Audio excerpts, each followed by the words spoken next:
Lors d'un voyage à l'étranger, Wenin est enlevé par un groupe de mafieux après avoir tenté d'aider une femme. Cette dernière, en réalité, lui tend un piège, car la mafia lui a promis de la libérer si elle trouvait une remplaçante. Ainsi, Wenin devient un prix destiné au gagnant de la soirée. Ce gagnant n'est autre qu'un jeune homme mystérieux nommé Ségin. Cependant, personne ne sait qu'il est en réalité un consultant en sécurité privée, engagé par la sœur de Wenin pour la sauver. Il lui révèle sa véritable mission. Elle doit obéir à tout ce qu'il lui demandera, y compris faire semblant d'être sa compagne, car ils sont surveillés en permanence, et cette ruse est la seule issue pour s'échapper. Pourtant, leur première tentative d'évasion échoue. Le chef de la mafia, impressionné par les compétences de Ségin, souhaite qu'il travaille pour lui. Ainsi, les deux sont forcés de rester sur place jusqu'au lendemain. Ségin s'allonge sur le lit pour réfléchir à une nouvelle stratégie, tandis que Wenin décide de dormir sur le canapé. Durant la nuit, elle rêve de lui, et dans son sommeil, finit par lui donner une gifle. Le lendemain, Ségin l'informe qu'ils vont rencontrer le chef de la mafia. Avant de partir, ils mettent la chambre en désordre afin de faire croire qu'ils ont passé la nuit ensemble, et Wenin lui demande une chemise, ne se sentant pas à l'aise dans sa robe. C'est alors que le chef de la mafia arrive pour emmener Ségin. Wenin reste seul et se fait de nouveau enlever, mais Ségin arrive juste à temps pour la sauver. Néanmoins, pour que la mafia croie qu'il est loyal, son chef lui ordonne de tuer l'homme qui a tenté de l'enlever. Wenin le supplie de ne pas le faire, mais Ségin semble passer outre et exécute l'ordre, ce qui la bouleverse profondément. Elle se met à le frapper avec colère, jusqu'à ce qu'elle réalise qu'il a seulement simulé le meurtre pour duper la mafia. De retour dans leur chambre, elle tente de soigner sa blessure. En voyant son comportement, Ségin la met en garde. Elle ne doit éprouver aucun sentiment pour lui, car il ne fait que son travail. Le lendemain, la fille du chef mafieux fait son apparition et choisit Ségin comme garde du corps. Ce dernier n'accepte la mission qu'à condition que Wenin les accompagne. Il y voit une opportunité pour qu'elle puisse enfin s'enfuir. Il appelle alors son ami Ren à la rescousse, mais Wenin veut qu'ils s'échappent ensemble. Ségin lui promet qu'il la rejoindra, mais il n'avait pas prévu que le chef de la mafia apparaisse à cet instant pour lui demander où se trouve Wenin. Pris de court, Ségin hésite à répondre, jusqu'à ce que Wenin sorte du vestiaire, ayant changé d'avis au dernier moment pour revenir auprès de lui. Ségin la ramène alors dans le vestiaire pour lui demander pourquoi elle est revenue et si elle est tombée amoureuse de lui. Elle reste d'abord silencieuse, puis lui répond de ne pas se faire d'illusions. Cette nuit-là, la fille du mafieux verse une substance dans la boisson de Ségin pour profiter de lui, mais Wenin arrive à temps. Alors qu'elle tente de le réveiller, Ségin la retient soudainement, l'attire à lui, et l'embrasse. Ensuite, il lui demande de l'aider à prendre une douche froide pour faire passer les effets de la drogue. Finalement, Ségin parvient à contacter la police et toute la mafia est arrêtée. Ayant terminé sa mission, il demande à Wenin de signer le document marquant la fin de leur contrat. Mais lorsqu'elle découvre le tarif, elle lui demande une réduction. Sa sœur n'a pas assez d'argent. Il accepte, à condition qu'elle l'aide dans ses futures missions en tant que complice. Lorsqu'elle lui demande quel est leur prochain travail, il lui annonce que, cette fois, leur mission est réellement terminée. Ils doivent se dire adieu. Mais avant cela, elle lui donne son numéro de téléphone pour qu'il puisse la contacter un jour, et lui conseille de changer de travail, car elle souhaite qu'il ait une vie meilleure. 2 semaines passent, et elle attend son appel. Mais celui-ci ne viendra jamais. 3 ans plus tard, alors qu'elle traverse la rue, elle est victime d'un accident et perd la mémoire. À cet instant, elle manque de se faire renverser par une voiture. Par hasard, Ségin passe à proximité et sourit en pensant à Wenin, sans se douter un seul instant que cette femme, c'est elle. Plus tard, en entrant dans une boutique, Wenin s'approche d'un miroir pour se regarder. Ségin l'aperçoit, la reconnaît immédiatement et se souvient que, 3 ans auparavant, il avait accidentellement effacé son numéro de téléphone en mettant ses vêtements dans la machine à laver, ce qui l'avait empêché de la recontacter. Curieux, il décide de la suivre et la retrouve près de sa voiture, mais il est surpris de constater qu'elle ne le reconnaît pas. Elle lui parle brièvement, uniquement pour lui remettre un clou trouvé à côté de son pneu. Après son départ, Ségin découvre par hasard sa carte d'identité, sur laquelle il lit le nom de l'entreprise où elle travaille. La même dans laquelle il est justement sur le point d'être embauché. Il en parle à son ami qui se souvient que 3 ans plus tôt, Ségin avait quitté son poste pour sauver une femme. Cet ami recherche lui aussi sa petite amie, disparue il y a 6 mois alors qu'elle travaillait dans cette même société. Le lendemain, Ségin et Wenin se croisent dans l'entreprise. Il s'approche d'elle et lui demande si elle se souvient de lui, évoquant leur rencontre à l'étranger. Elle répond que non, pensant qu'il la confond avec quelqu'un d'autre, car elle n'a, selon elle, jamais quitté le pays. Pourtant, Ségin remarque qu'elle est nerveuse. En réalité, Wenin avait une sœur jumelle, Wenao, décédée 6 mois plus tôt dans un accident. Peu après, elle a découvert que cet accident avait été provoqué délibérément par quelqu'un de l'entreprise, un individu connu sous le pseudonyme de B. Pour découvrir la vérité, elle a alors pris l'identité de sa sœur afin d'intégrer la société et mener l'enquête. Dans ce but, elle a même organisé une consultation avec une psychologue pour faire croire à tous qu'elle souffre d'amnésie. À présent qu'elle a revu Séjean, elle est heureuse de constater qu'il a changé de vie. Toutefois, elle pense qu'il est préférable que leurs chemins restent désormais séparés. Le lendemain, alors qu'elle entre dans l'ascenseur, elle se retrouve une nouvelle fois face à Séjean. Celui-ci affirme qu'elle peut tromper tout le monde, sauf lui. Cette phrase la surprend, avant qu'elle ne réalise qu'il parle en fait au téléphone. Elle décide donc de continuer à jouer le rôle de sa sœur. Quand d'autres personnes montent dans l'ascenseur, Séjean tente de se rapprocher d'elle, sans se rendre compte qu'un passager est en train de diffuser la scène en direct. La vidéo est rapidement partagée sur le groupe de discussion de l'entreprise. Certaines collègues commencent à critiquer les goûts de Won-in, car le visage de l'homme n'apparaît pas clairement dans la vidéo. Mais lorsqu'elles reconnaissent son broche, elles comprennent qu'il s'agit de Séjean, qui confirme aussitôt leur supposition, ce qui pousse tout le monde à s'excuser. Après cette scène, un homme inconnu enlace soudainement Won-in. Il s'agit de Lin Yan, l'ami de Séjean, qui l'appelle par le nom de sa sœur. En voyant des photos de Wenao, Won-in se souvient que Lin Yan était en réalité son petit ami. Le lendemain, alors qu'elle doit envoyer des documents, Won-in boit par erreur une boisson contenant un somnifère. Séjean, ayant compris ce qui s'est passé, la suit immédiatement pour lui venir en aide. Lorsqu'elle se réveille, elle est surprise de le voir lui tendre la main. Il lui annonce qu'il s'est chargé d'envoyer ses documents, puis l'emmène ailleurs. Séjean réalise soudain que ce bâtiment est celui où vit son ami. Il se remémore alors le moment où celui-ci lui avait confié que sa petite amie, disparue, travaillait aussi dans cette entreprise. Wen-sin décide de rencontrer Lin Yuan pour mettre un terme à la relation qu'il entretenait avec sa sœur Wenao, car elle ne veut pas qu'il découvre sa véritable identité. Mais lorsque Lin Yuan cuisine le plat préféré de Wenao, Won-in prétend ne pas l'aimer, éveillant ainsi quelques soupçons. Séjean vient la chercher et découvre qu'elle est avec Lin Yuan. Pour éloigner Séjean, Won-in lui demande de prétendre être son petit ami, mais il refuse et engage la conversation avec Lin Yuan. C'est ainsi qu'elle réalise que les deux hommes sont amis. Elle les emmène alors tous deux en voiture. Toutefois, chaque fois que Lin Yuan se montre trop affectueux et insiste pour reprendre leur relation, Séjean intervient pour les interrompre. Lin Yuan mentionne que Séjean cherche également une femme et l'encourage à lui avouer ses sentiments. Mais alors que Séjean s'apprête à parler, Won-in le fait taire brusquement, craignant qu'il ne dise quelque chose qui trahirait son secret et préfère changer de sujet. Après quelques recherches, Lin Yuan découvre que Won-in a une sœur jumelle. De son côté, Won-in se rend dans un bar fréquenté par ses collègues afin de chercher des preuves pouvant rouvrir l'enquête sur la mort de sa sœur. Elle est presque démasquée, mais un homme masqué intervient pour la sauver, ce qu'elle ne manque pas de lui remercier. Le jour suivant, elle retourne au même endroit, mais cette fois, un de ses collègues la voit et avertit les autres, qui l'invitent alors à se joindre à eux. Juste avant, elle croise Séjean. Ses collègues lui tendent un piège. Ils prévoient de l'enivrer pour utiliser son empreinte digitale et voler des fichiers confidentiels de l'entreprise. Mais Won-in se méfie. Elle envoie un message à Séjean pour lui demander de l'aide. Celui-ci arrive aussitôt et déclenche l'alarme incendie, ce qui provoque la fuite de tout le groupe. Il décide ensuite de la raccompagner chez elle, accompagnée de son ami également ivre. Une fois chez elle, Won-in finit par lui avouer qu'elle est réellement Won-in. Le lendemain matin, Séjean lui fait une farce pour lui faire croire qu'ils ont dormi ensemble, mais il la rassure ensuite en lui disant que ce n'est pas le cas. Won-in ne se souvient de rien de ce qu'elle a dit la veille. Toutefois, Séjean lui révèle qu'il a tout enregistré. En panique, elle tente de lui prendre son téléphone, mais il l'arrête et finit par lui montrer la vidéo. Elle est soulagée lorsqu'elle constate qu'il a coupé la partie où elle lui révélait sa véritable identité. Plus tard dans la journée, elle est piégée par une collègue qui lui demande de remettre un document.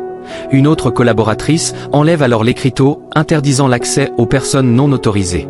Alors qu'elle s'apprête à quitter la pièce, elle remarque l'absence du panneau et se cache en voyant arriver un collègue et l'homme masqué, qui discutent d'un trafic illégal. Une fois son collègue parti, Won-in menace le mystérieux inconnu afin qu'il l'aide à s'échapper, sans savoir qu'il s'agit en réalité de Séjean. De retour au bar, elle reçoit un appel de Séjean et ils conviennent de se retrouver. Lorsqu'ils se voient, elle décide de lui avouer toute la vérité, mais elle est interrompue par un appel urgent qui l'oblige à partir immédiatement. Avant qu'elle ne s'éclipse, Séjean lui assure qu'elle peut lui faire confiance. Peu après, elle aperçoit Lin Yuan et découvre qu'il possède un accès au bar adjacent. Elle prévoit alors de lui voler sa carte d'accès. Pour le distraire, elle l'emmène d'abord à la piscine, mais il commence à avoir des doutes. Il se souvient que Wenao savait nager, et de nombreux comportements de Wenin diffèrent de ceux de son ancienne petite amie. Lorsqu'elle manque de se noyer, il la confronte et lui dit que, si elle n'est pas vraiment sa fiancée et qu'elle cherche à nuire à son entreprise alors que Lin Yuan affirme que si elle n'est pas Wenao, elle ne devrait même pas être en vie, Wenin, malgré la tension, lui prend la main et lui rend son portefeuille avec un sourire fin. Cependant, Lin Yuan comprend aussitôt qu'elle lui a dérobé sa carte, c'est pourquoi il appelle quelqu'un pour la faire suivre. Une fois qu'elle réussit à entrer dans le lieu ciblé, elle tente de dérober des documents importants, mais elle est rapidement démasquée. Sejin intervient alors pour la libérer, tandis que leur collègue parvient à s'enfuir avec les dossiers. Sejin le poursuit, et, lorsque les documents tombent, il n'hésite pas à risquer sa vie pour les récupérer. Bouleversée, Wenin lui demande s'il cherche vraiment à mourir. Peu après, elle le rejoint et, à sa grande stupeur, il brûle les documents. Elle croit alors qu'il l'a trahi, mais Sejin lui explique que ces papiers étaient en réalité des faux. Leur collègue, témoin de la scène, applaudit Sejin, pensant qu'il est de son côté et, pour cette raison, lui révèle qu'en obéissant aux ordres de B, il finira par le rencontrer. Il est alors révélé que B n'est autre que Lin Yuan, le véritable cerveau de l'opération, et que, bien que Sejin travaille pour lui, il ignore que c'est Lin Yuan qui se cache derrière les appels, car il a toujours utilisé une voix modifiée. Plus tard, Sejin conduit Wenin dans une pièce. Lorsqu'elle se réveille, il lui donne deux options pour assurer sa sécurité. Fuir à l'étranger ou rester à ses côtés et continuer à se faire passer pour Wenao. Wenin choisit finalement la seconde option. Le lendemain, devant leurs collègues, Sejin agit comme s'ils étaient en couple. Cette scène est observée par Lin Yuan, que Sejin suit ensuite pour s'excuser, expliquant qu'il s'agit de préserver leur couverture, puisque tout le monde pense qu'elle est Wenao, la petite amie de Lin Yuan. Ce dernier fait semblant d'être compréhensif, bien qu'au fond, il sache que Wenin est la femme dont Sejin est tombé amoureux 3 ans plus tôt. Après le départ de Sejin, Lin Yuan remarque que celui-ci lui a laissé un chocolat, son péché mignon. Le jour suivant, Wenin entend parler de l'invitation que Sejin a reçue pour intégrer un club qu'elle souhaite également rejoindre. Elle le supplie de l'y emmener, mais il refuse. Déterminée, elle se tourne alors vers Lin Yuan pour obtenir son aide. Ce même après-midi, un accident survient dans l'entreprise. Sejin indique à Wenin de sortir par une autre porte, ayant d'autres personnes à aider. C'est à ce moment que Lin Yuan l'approche et lui remet une carte d'invitation, feignant vouloir la protéger. Après s'être volontairement blessé à la main, Wenin tente de soigner sa plaie. Mais Lin Yuan se rapproche délibérément d'elle, sachant que Sejin les observera. Par la suite, il l'emmène dans sa voiture et lui demande si elle compte continuer à jouer le rôle de Wenao, même avec le petit ami de sa sœur. Il tente de l'embrasser, mais s'arrête en voyant une blessure sur son épaule. Il la raccompagne chez elle et soigne sa blessure. Troublée, elle lui dit qu'elle ne le comprend pas, car il alterne entre des accès de jalousie violente et des gestes tendres. Le lendemain, grâce à l'invitation de Lin Yuan, elle parvient à entrer dans le club tant convoité. Mais Sejin, en la voyant, décide de l'enfermer dans une pièce pour la protéger jusqu'à la fin de son travail. Cette situation est exploitée par l'une de ses collègues, qui lui offre une boisson soi-disant envoyée par Sejin. Wenin la boit sans méfiance, convaincu qu'il en est l'auteur. Or, sa collègue a en réalité conclu un marché avec un homme, dans le but qu'il profite de Wenin. Sejin arrive juste à temps pour sauver Wenin. Il la sort précipitamment de ce lieu dangereux, tentant de la réveiller alors qu'elle est inconsciente. À ce moment-là, elle se remémore un souvenir similaire qui s'était produit avec lui dans le passé. C'est alors qu'apparaît Fei, la seule collègue de Wenin qui souhaite sincèrement l'aider. Cependant, en chemin, elle percute un serveur qui n'est autre que Ren, l'ami de Sejin, celui qui l'avait déjà soutenu 3 ans auparavant. Après l'avoir observé attentivement, Fei s'approche de lui et lui avoue qu'il est son genre d'homme, bien qu'un peu trop jeune pour elle.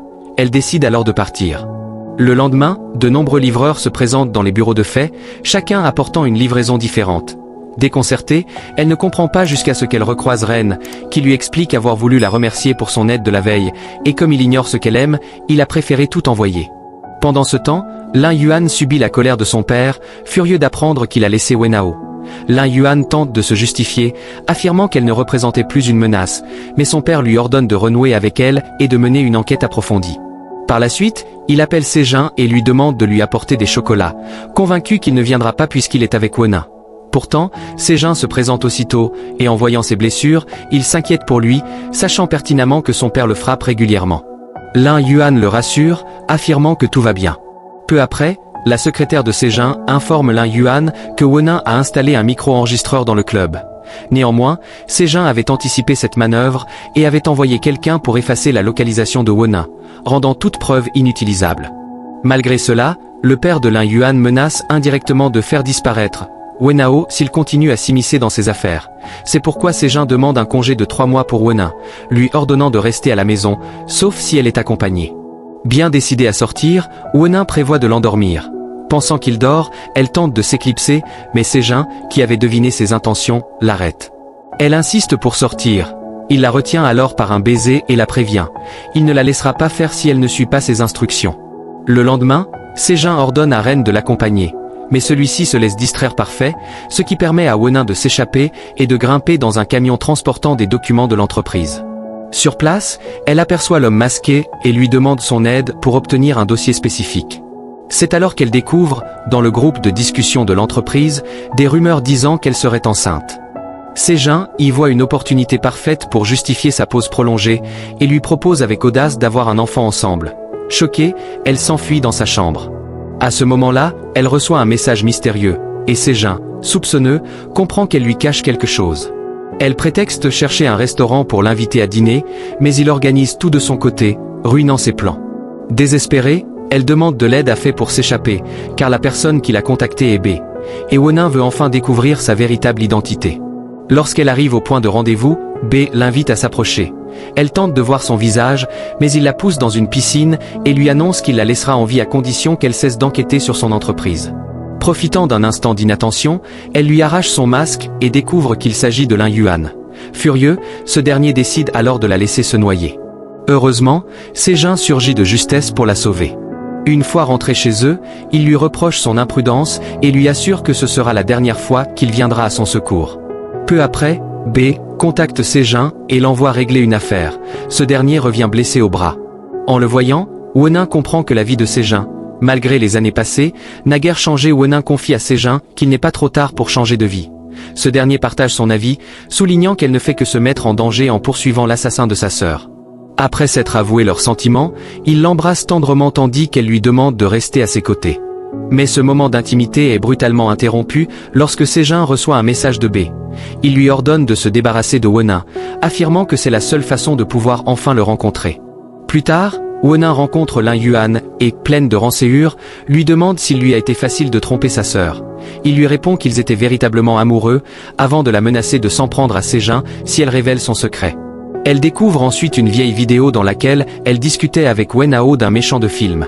Sa sœur lui avait dit que si un jour elle devenait ce genre de personne, elle s'assurerait qu'il ne puisse jamais la retrouver. Submergée par les souvenirs, Wenin contemple des photos de sa sœur aux côtés de Lin Yuan et, bouleversée, marche accidentellement sur un verre brisé. Sejin la porte aussitôt dans ses bras, tandis qu'elle le supplie une fois encore de rester à ses côtés. Constatant son état de stress, il décide de l'emmener en vacances pour l'aider à se détendre. Là-bas, il croise Fei et Ren. Wenin se rapproche de Ren, formant une équipe avec lui. Sejin, jaloux de cette complicité naissante, finit par l'embrasser passionnément. Mais il est interrompu par un message urgent.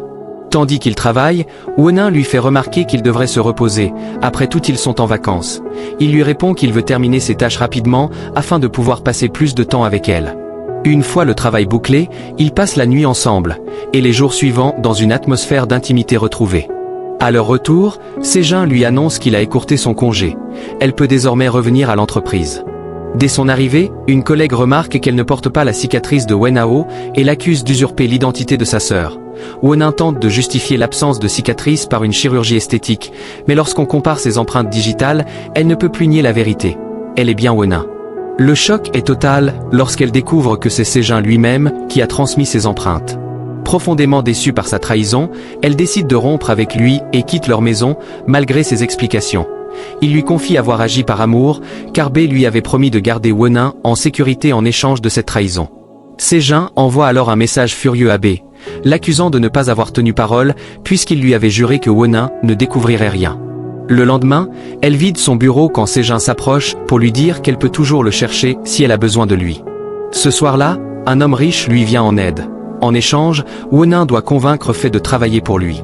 Décidée à fouiller les lieux, elle atteint le 4e étage et découvre un tableau identique à celui que sa sœur gardait précieusement sur son appareil. C'est alors qu'elle croise de nouveau le mystérieux homme masqué et l'aide à s'échapper, bien qu'il soit grièvement blessé. Une fois à l'extérieur, elle tente de soigner sa plaie, mais il l'arrête et, dans un geste inattendu, la prend dans ses bras pour soulager sa propre blessure au pied. Peu après, il s'éclipse, sans se rendre compte qu'il a fait tomber son collier. Wenin le ramasse et, intriguée, mène son enquête. Elle découvre que l'homme sur la photo est un grand homme d'affaires et que le mystérieux masqué n'est autre que son fils. Le soir venu, elle se rend dans un bar où elle croise Sejin, qu'elle trouve visiblement abattu. Il lui demande si elle s'inquiète pour lui, mais elle le nie et préfère s'en aller. Pourtant, juste avant de franchir la porte, elle se retourne pour le regarder une dernière fois, repensant à toutes les fois où il l'a protégée. Dès lors, elle se donne une nouvelle mission. Retrouver le véritable propriétaire du collier. Alors qu'elle contemple encore le collier tombé la veille, l'homme masqué réapparaît. Wenin, déterminé, lui propose de faire équipe pour retrouver les preuves, car tous deux poursuivent le même but. Il accepte. Elle lui révèle alors ses soupçons. Selon elle, les preuves se trouvent à l'intérieur du tableau qu'elle a vu. Le lendemain, il retourne sur les lieux et découvre, caché dans le cadre, un téléphone portable. Mais leur découverte ne passe pas inaperçue. Wenin est soudainement poignardé par l'un des hommes liés à l'affaire. Heureusement, ils parviennent à s'échapper grâce à l'intervention rapide de Ren.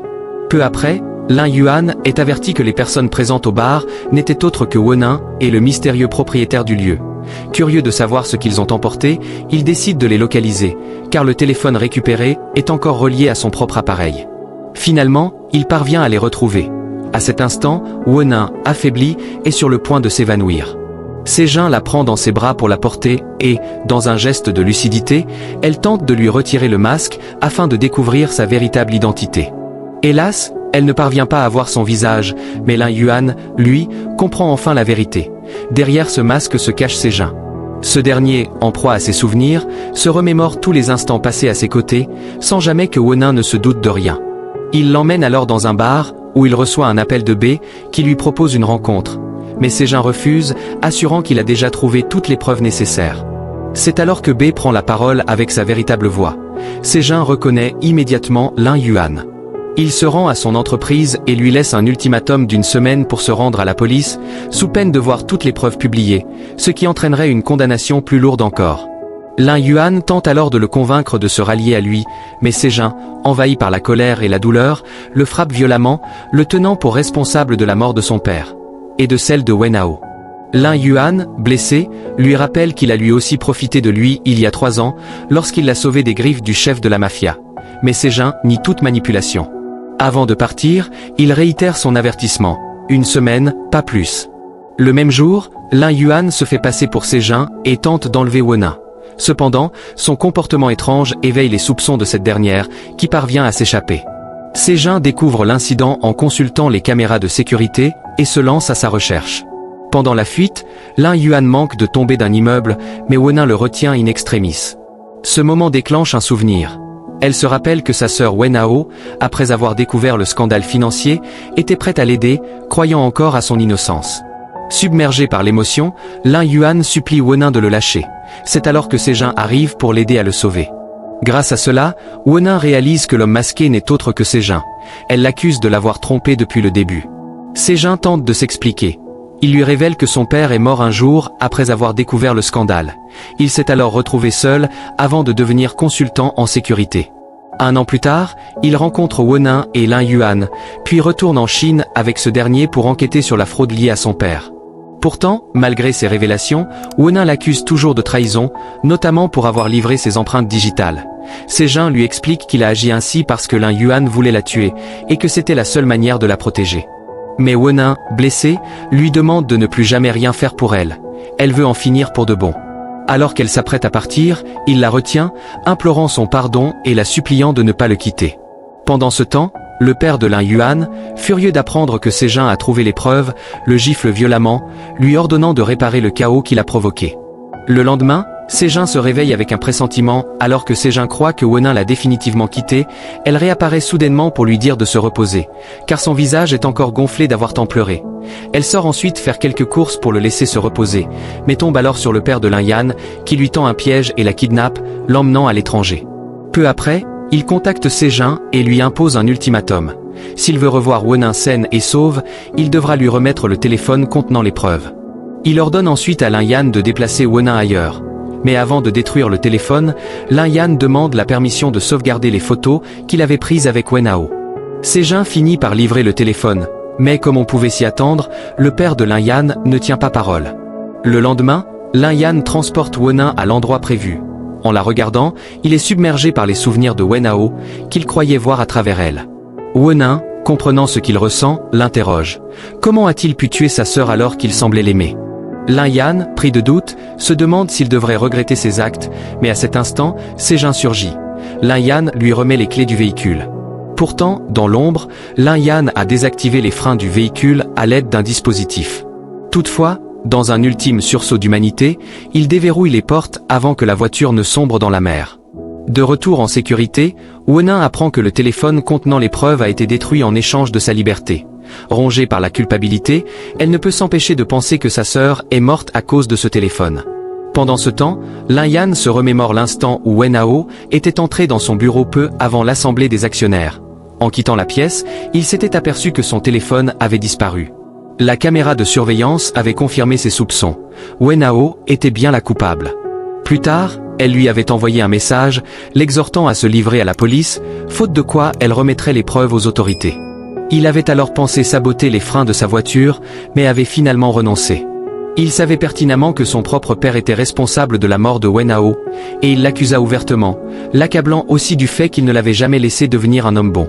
En revenant dans sa chambre, il lut le journal intime de Wen Hao. Elle y avait écrit que, dès leur première rencontre, elle avait vu en lui un homme au cœur brisé.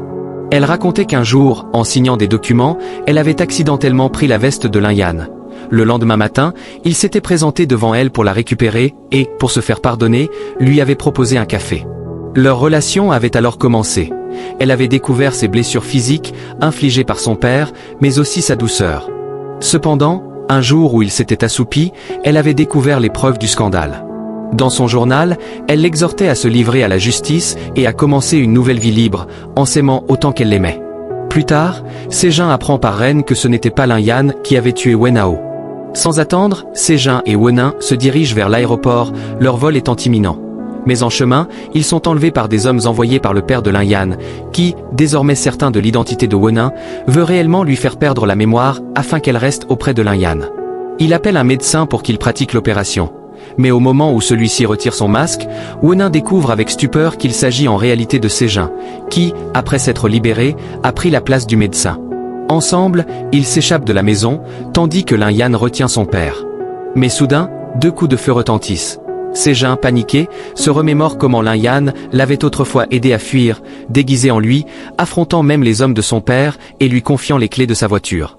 Le père de Lin Yan, fou de rage, cherche désespérément son fils et découvre finalement avec horreur qu'il vient de tuer son propre enfant. Le scandale du fraude est enfin révélé au grand jour. Le père de Lin Yan est arrêté et condamné à mort pour avoir levé illégalement des fonds et réalisé des transactions frauduleuses au nom du père de Sejin. Quelques mois plus tard, Sejin et Wenin, désormais à l'étranger, rendent hommage à la mémoire du père de Sejin et de la sœur de Wenin en visitant leur tombe. Un matin, alors que Sejin ne veut pas se lever, Wenin le taquine en affirmant qu'il n'est pas en forme. Piqué au vif, il se lève brusquement pour prouver le contraire, la prend dans ses bras et commence à l'embrasser. Jusqu'à ce qu'elle lui rappelle d'ouvrir le colis qu'il avait commandé. À l'intérieur, Sejin découvre une casquette et un masque accompagné d'un message énigmatique. Ne baisse pas ta garde, tout cela n'est pas encore terminé. Et voilà, c'est ainsi que se termine notre histoire. Merci de nous avoir accompagnés tout au long de ce récit. Nous espérons que vous avez apprécié chaque moment. N'oubliez pas de vous abonner pour plus d'histoires captivantes et de partager vos pensées dans les commentaires. À très bientôt.